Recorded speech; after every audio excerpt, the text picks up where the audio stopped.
এটি হলো নেতাই ধোপানির ঘাট, যা হুগলি জেলার বাঁশবেড়িয়ার ত্রিবেণী মুক্তবেণী স্থানে অবস্থিত। এই ঘাটটি বর্তমান ভগ্নপ্রায় এবং লুপ্তপ্রায়। এই ঘাটেই নেতাই ধোপানি স্বর্গের দেবদেবীর কাপড় কাছাকাছিও ধুতেন। মনসামঙ্গল কাব্য খ্যাত বেহুলা তার মৃত স্বামী লক্ষিন্দরের প্রাণ বাঁচানোর জন্য এই ঘাটেই নেতাই ধোপানির সঙ্গে দেখা করেছিলেন।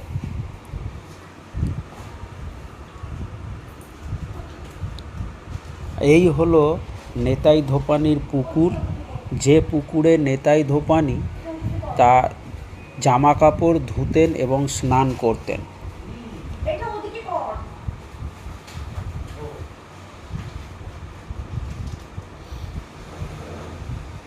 এই নীল রঙের এই যে ঘরটি, এটি হলো নেতাই ধোপানির পুকুর পাড়ে অবস্থিত মনসামঙ্গল কাব্যখ্যাত আদিম পৌরাণিক মনসা দেবীর পুরানো মন্দির।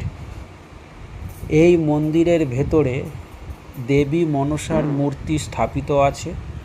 আজও এই মন্দিরে দেবী মনসার দৈনন্দিন পুজো হয়।